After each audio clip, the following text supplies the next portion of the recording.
So with winter fast approaching in the Northern Hemisphere, now is the time to start making changes to your golf swing, ready for next season. So in this video, I'm going to tell you exactly what you need to do to be able to successfully make a swing change, the exact process you need to do for those guaranteed results. So I'm Jonathan Chow with JChownGolf.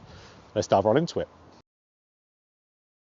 So making a swing change is something pretty much all of you out there have tried to do at some point. You might have been successful, some of you, but most of you definitely wouldn't have. You might have given up on trying to change that specific area, or it has just taken far too long to change. And that is because I'd say 90% of golfers out there do not know the proper way to practice to make a change efficiently. So that's exactly what we're going to get into, a 5-step process here. And if you follow these 5 steps, I can guarantee you're going to make whatever change you've got in the golf swing, you're going to be able to do it. So once you've identified your area of improvement, so for this example in this video, we're going to go with a golfer who struggles with a steep shaft and is trying to shallow the shaft. You're trying to get that into your golf swing, that shallowing move.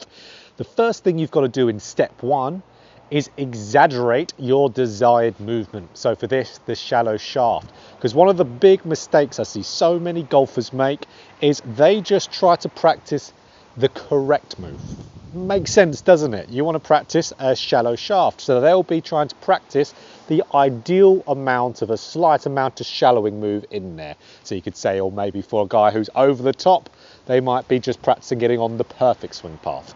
So that's obviously fine, but you're not going to be making that much progress in a good amount of time doing that. We need to exaggerate it the other way. We need to do it wrong the other way in the initial stages of making a change. So for the guy who's wanting to shallow the shaft, maybe they're steep in the downswing, they're wanting to get that shallowing move, I would prefer to see them really over exaggerate that shallowing move to where that club is literally getting horizontal to the ground there. That's the move I'd want them to see them practicing. So that is in your practice swings. You want to really feel that very, very exaggerated movement to where if I was actually hitting a golf shot doing this, I would never hit a good shot. That club would be stuck behind me, the club face would be open, ball's going to go out towards the right there. But will you do that with a normal swing and a golf ball? No. There would be no way you'll be doing this. If you're a golfer, for example, again, who's very steep, you trying to feel this and practicing this will not get you at the golf ball doing that in reality. Feel versus real. What we feel like we're doing, we're never actually really doing. So we have to force the over exaggeration in here. So starting it off with practice swings, as crazy as a feel you can like, let's say for the shallowing the shaft, so really ultra shallow it, make that feel absolutely crazy. So that's going to create a bigger response in your subconscious, and that's going to get it into your golf swing faster. Great golfer to watch who does this in their practice is Alex Noren. He's working on how he moves through the golf ball, and you'll see in his practice swings he's looking crazy, and then he'll try to implement that same feel to the golf ball and not even look remotely close to the practice swing he's doing. So do not be afraid to exaggerate as much as you possibly can. In the early stages of a change, there's no way that you'll be able to do it that extreme, but you have to feel it. So guys, just a little break in the video here just to tell you that the ultimate guide to rotation of the downswing, I put it on sale.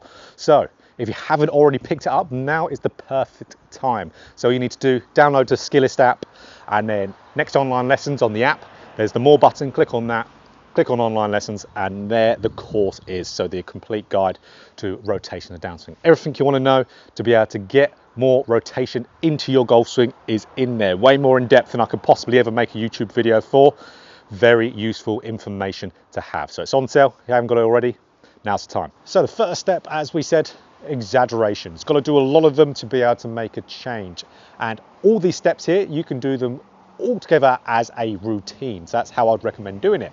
So step 2, and this is what I call dry drills. Now, dry drills are drills without a golf ball, but they force you with the task you've got to do with this drill into the position you want to get. So for our golfer here who has a steep shaft and wants to get shallow, a really good dry drill for us to do is called the wall drill. So the wall drill here. So we want to get to a wall. So we want to have a wall behind us here. So for me, my netting.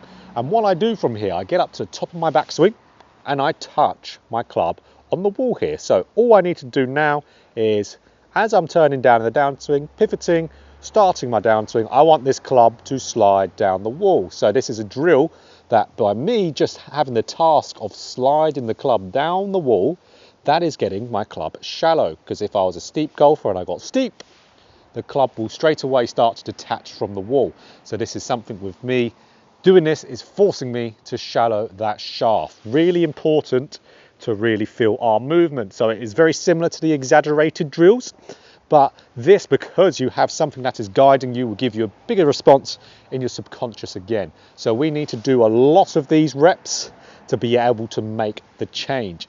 Do not underestimate practice without a golf ball. It is so incredibly important, and you could have two golfers together working on something at the exact same time, working on the exact same thing, and the one who practices at home as well will always make more of a change to their golf swing and faster than the guy who just works on it at the driving range. So dry drill, really work on those dry drills. Let's say you're at a driving range, that's a wall that's behind your bay. You could do a bunch of that, work on your exaggerated feels afterwards, and then of course hit a golf ball. So dry drills, incredibly important. You have to do them to make a swing change. So step 3, now we need to do a drill with a golf ball that forces us into the positions that we want to get into, quite like the dry drill, just with a golf ball in the way. Now for our example here of the golfer who's steep and wants to get shallow, we're going to use a training aid. So training aids, again, if they are specifically designed, or you can use them for your fault, be absolutely the best way of doing it, or a drill that physically forces you there, like an avoidance drill with an alignment stick. But this, what I've got on here, it's called the Tour Striker Planemate, and this is by far the best way to get some feedback on the quality of your shaft movement in the downswing, and are you shallowing it or not. It's the best training aid out there for it. So you can see here how with this I've got this belt, I've got a rail on the belt, and I've got a resistance band here attached to the rail, attached to the clamp that's on my golf club. So ideally I want to feel it quite nice and taut up to the top of the backswing, and then as I start the downswing, I really want to feel that resistance band just slack. So there's my feedback that I need, that will force me to get the shaft shallowing, because if I stand the club up and get steep, I'm going to feel way too much tension on that band, and then I'm just not going to be able to hit the golf ball with this. So we want to feel it nice and loose and slack, and then turn through that golf ball. So you can see it's something that is giving me and getting me into the exact position I want to get into, or an exaggerated version of it with the golf ball. So we could do some wall drills before this, we could do some exaggerated practice swings, and then we could hit some golf balls, really working on this, and really something that's forcing us into the position we want to get into. So let's hit a shot here, let's have a little look.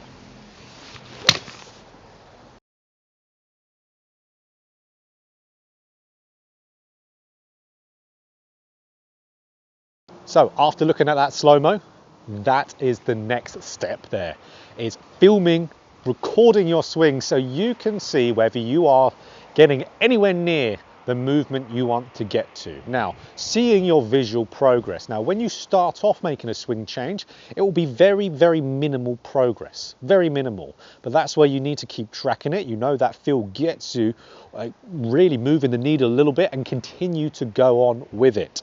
So it's like me going through this process here, exaggerated practice swings, dry drills, drills like with a training aid or something that forces us to get in our position.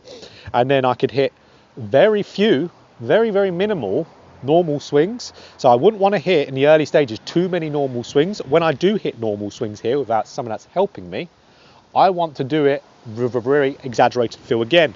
So I still feel like I've got my plane mate on, and then hitting a couple swings there. So let's say you're hitting 10 balls.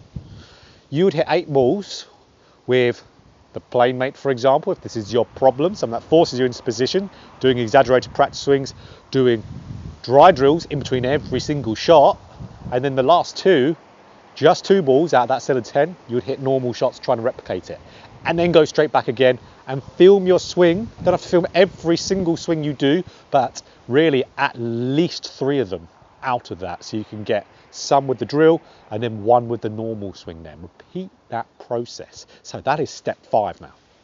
Repeat the process. Just keep going at it. You won't make the change in a couple weeks. You won't make the change in a couple practice sessions.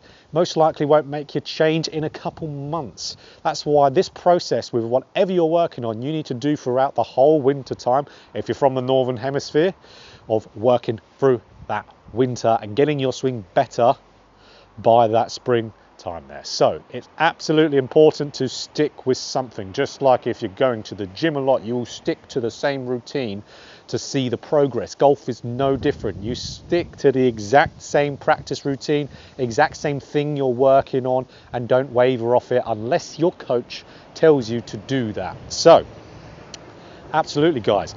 Also, if you need help, I'm here on SKILLEST. You can contact me on there. We can get an online lesson on, so we can start that winter grind journey, so I can help you along the way. So other than that, really, let's get this done. Let's finally get this swing change sorted. So if you like this video, of course, click that like button. And if you want more golf instruction just like this, hit the subscribe button, hit the bell button too to be notified every time I put out a video. So go through these 5 steps and you will change your swing.